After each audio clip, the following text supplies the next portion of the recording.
with me. As Ona is, speaking of the Pickle Dog, going to come on over and have a look. As Lucid's going to find him, dives on in on top. And in fact, Ona getting the worst end of this trade. The bleed ticking down as well. As Lucid will push him away. The flash forward? I don't know about that one, but he should be able to follow with that front flip. And Ona is going to read it and flashes over the wall. So flash for flash here between the two junglers.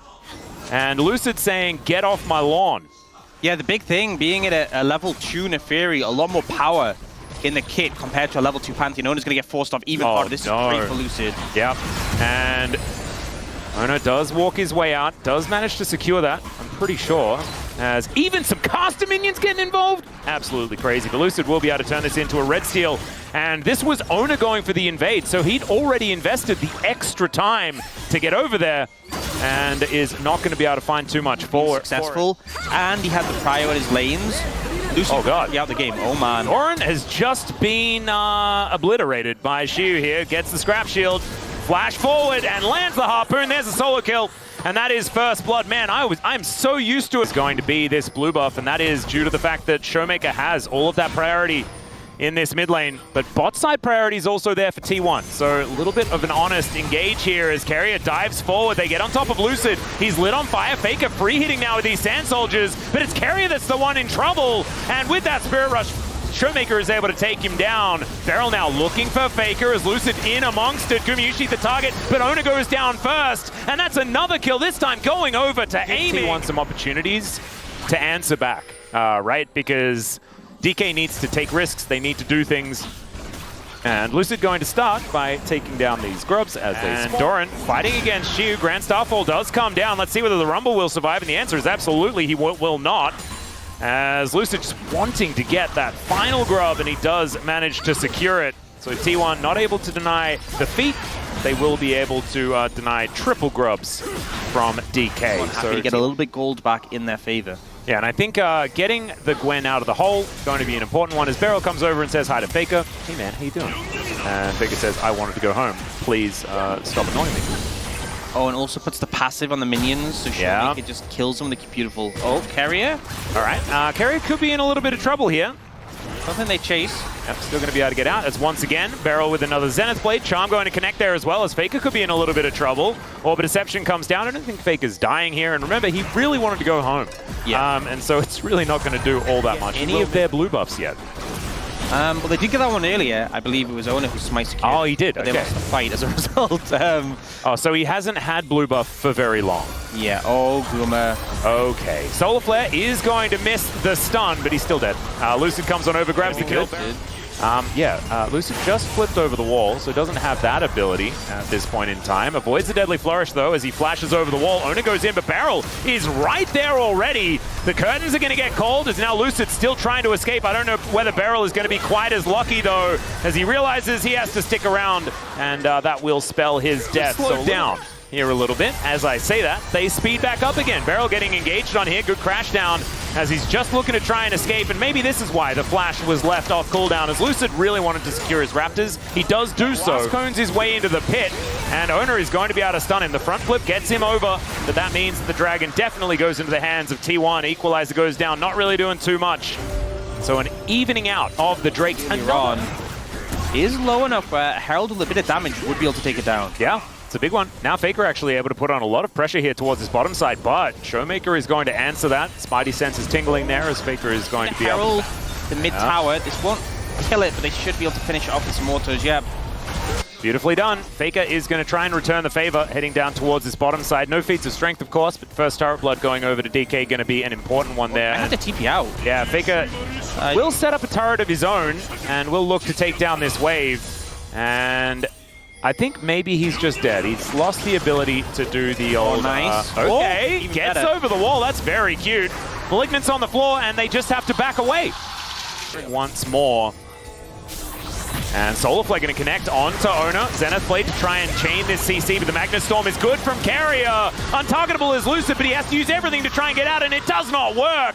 Oh dear. Sometimes Zenith Blade in, and it is just not the right call, as now the Otacon going to get taken, and T1 really getting out to a fantastic lead off the back of just tower damage here. Oh, she was struggling now. Yep, Doran in a much better spot as he flashes in and returns the favor.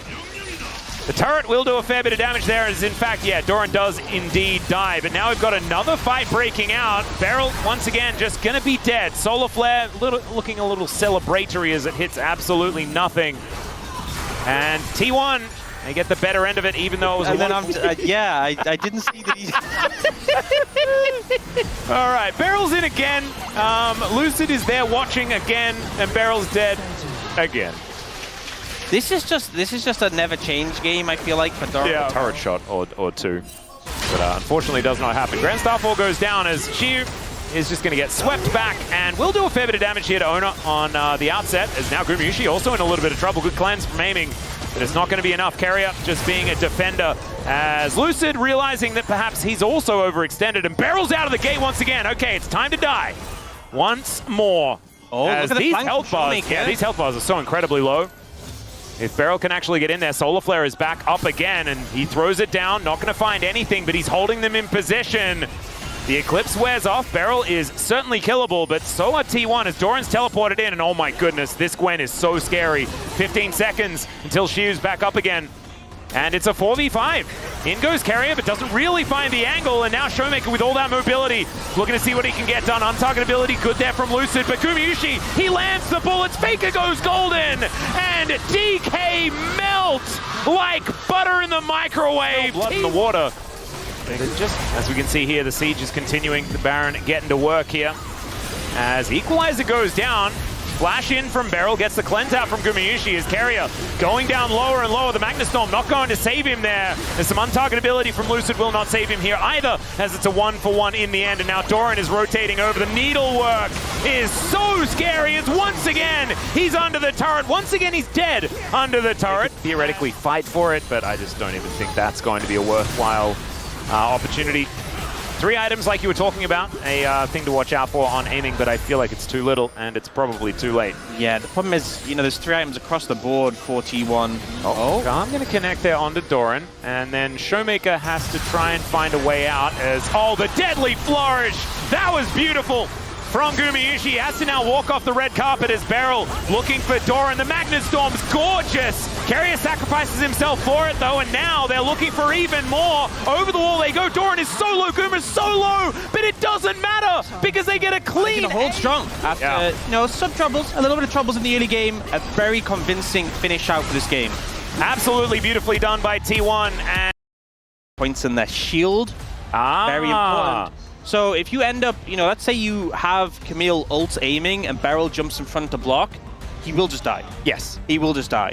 Because as much as the wall does a lot to stop it, if you're behind. Used to try and keep this Camille down. So Doran actually, I feel, is going to be a bit of a main character moving into this game number 2 as T1 poised for a 2-0 over DK here in our Saturday Showdown. See whether they can do it. Gumayusi's still going to be taking a bit of damage here as Beryl does find that first Winter's Bite. And the second one as well, this time eaten by the cow. As Aiming and Beryl still needing to deal with this wave, Gumayusi doing a good job, just so there is that. There's the understandable reason as to why he picked it, it's just not sure whether it's exactly the greatest. There's good flash there from Aiming as Beryl also able to get out of the way and puts up the door in a really good spot. And they're even able to turn this. A lot of value from that piercing arrow, but both flashes now on cooldown, and Gumayusi holds on to his. Back up here towards his top side. Pulverize is going to connect there onto Aiming. He's taking a lot of damage. Remember, no flash. Has to cleanse. As Carrier throws down another Hex Flash coming in. Yeah, over the wall goes Carrier. And he's out of turret range. Finds a double Pulverize. Maker Rain comes down as Gumayusi comes on over. The door is set up at first blood. Still goes over to the Misfortune. And Beryl, like you say, didn't have a whole lot of the blue stuff, but is now going to have to deal with another wave as Carrier finds yet another Pulverize. He will die, and Beryl is fine. And Gumayusi decided that he did not want to kill him. All in Beryl's plan. He's the carry. Showmaker is coming down towards his bottom side as well as he realm warps in. He's got a flash. Kill. He's got cleanse. Yeah. So Showmaker's still going to flash for it. Throws a Q. Doesn't quite do enough damage. Okay, so, but it would be very, very... That happens all the time in solo queue when you jungle. It's like, what sums does bot lane have? Yeah, no sums, no sums. Quick. Having 140 ahead of Carrier. As DK thinking about going for a contest, but I don't know about it. As Seismic Shove going wide. Carrier comes in, gets a pulverize onto Lucid, who does get the decoy off. And now Doran just says, nope, you do not have a jungler. They also take down the Dragon on the back end as aiming. He is just going to get evicted from this area. No flash, no chance. And Gumayusi even able to walk on over as T1 looking to take down these grubs at the same time. They will be one objective away from picking up feats of strength in this game if that does in fact come in. Showmaker looking to try and defend as Gumayusi Carrier are set up. Owner is taking the grubs. They're just taking all. And Carrier, I feel like he's everywhere this game. As the Cyclone comes in, can Carrier actually get in there to headbutt Lucid under the turret? And he does, in fact, do so. He flashes away. Realm Warp going to come on through. That gets rid of Beryl. I don't know whether they'll be able to get in as Shiu's going to move down. Faker's in position, though. Shiu desperately trying to get towards his turret. He takes a fair bit of damage, but he is pretty tanky. And he gets over to the other side of the wall. Lucid going in. And Shiu clears out the wave. Yeah, now that he's here, Shiu's like, how do I get down? You know, it's like doing that mountain climbing where you climb up and you're like, wait a second. How am I supposed to figure out my way back? Showmaker teleports him, just keep coupling. Oh. Okay, Chains of Corruption going down. Remember, Doran doesn't have the ulti as they get the stun down onto Doran, but he's just quite tanky enough. Showing that, you know, even plays that make sense start to fail when you're lacking that extra bit of damage. Well, speaking of an extra bit of damage, I think Faker certainly has it. As the threaded volley is coming down, we're going to stop watching that one as Lucid comes in, and the hook shot is so good from Doran. Bullet time comes down as well. Beryl almost just dead from that one, but they do manage to get the Camille, but at what cost? The answer is everything. He's kind of relying on like the Wukong to be engaging, and Lucid is falling further and further behind. Like, look at the health bar of the Wukong compared to Sejuani. Yeah. You dive in as this Wukong, you're probably just dead immediately. Well, Lucid is going to dive in and just flashes away and dies. Wow. Like, why? Still, Showmaker and Shiu, they're going to come on over. All Out is going to be used to separate Owner from this fight, but he just gets back towards this collapse onto Showmaker. And Gumayusi, he comes down yet again. They've set the table for it, and they're now looking to grab these kills. Glacial Prison comes on through once more, but Shiu, 3,000 gold is still the lead. Faker's still up here. Should be able to get this. This is kind of what I was worried about after game one. Game one, Dplus had a lead, had an advantage, managed to push it a little bit, and then they started to flounder and T1 pulled back.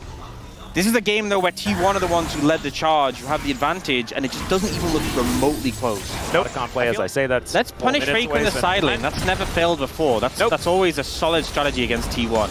I'm sure he's all by himself and doesn't have the entirety of the Avengers ready to assemble the second something goes wrong. The old Avengers or the new ones? Offside, as I've seen fights in this area happen before, as Beryl throws out an ulti for fun. Beryl, Owner swings a flail at him as okay. Aiming going to start this one up. He's already down very low. As the flash forward, can they actually kill Guma? Is the question. The answer so far is no. They take down Beryl finally. They overextend far enough to kill the Misfortune, but now the rest of them are likely to go down. Doran just executes aiming underneath the turret, and Shiu trying to escape. That blast going direction was looking a little dicey, but he gives them the good old thumbs up as he exits. But they didn't need to kill Shiu to feel really good about how this fight goes, as Lucid is just running for the hills in the game. Really nicely done. Beryl, cute sidestep there from Owner, but still not going to be able to find anything from this play. As DK going to need a bit of a miracle to try and get back into this one. And it feels like T1, they don't give the opportunities, right? Because they're not overextending into vision that they don't have, as the bullet time is so good. Beryl's door does pretty much nothing, and aiming is just shredded. Down goes the Wukong as well, as there is an all out, so they kill Gumayusi one more time, as Showmaker also might be able to get a kill onto Carrier. There is that one. Shiu gets himself out of there, but I don't know whether Showmaker wins this 1v1 against Owner, and he does not.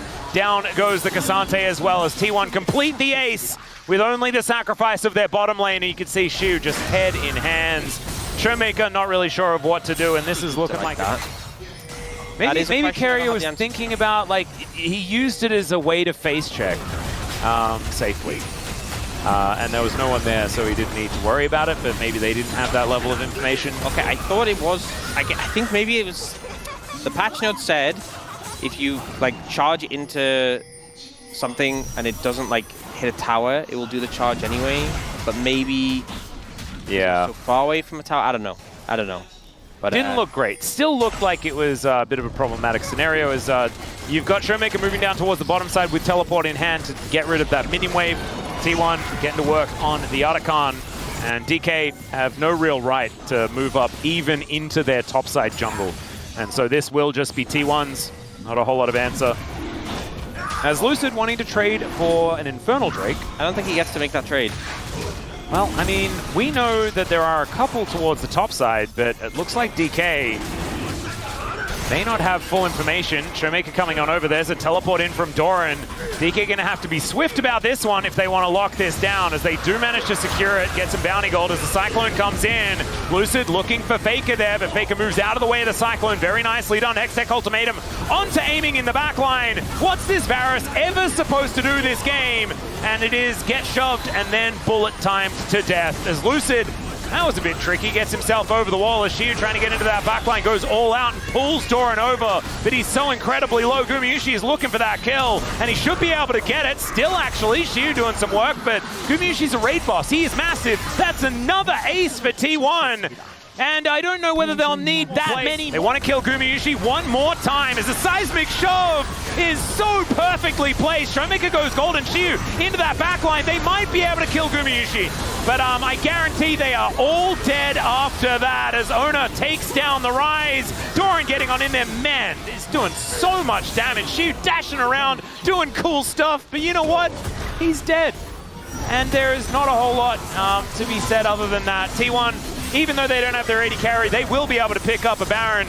And that is going to be yet another 1 for 5 trade. And T1 has been so owner-reliant, so it's a good omen seeing them win with them on the Sejuani. Shiu is taking a lot of damage as Doran trying to chase him down. Aiming is going to push him away, but it's not going to stop this inhibitor from going down. DK, it is feeling circular in motion. They are just slowly but surely going down the drain.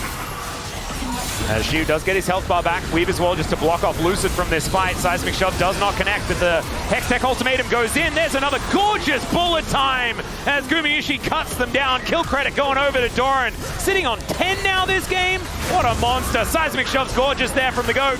And I think T1 may have just done it far more swiftly than the last time, as Carrier does what he likes to do at the end of games, which is die to the Fountain Laser, and that's going to mean that it isn't the classic for this particular game, which is 1 for 5 trades.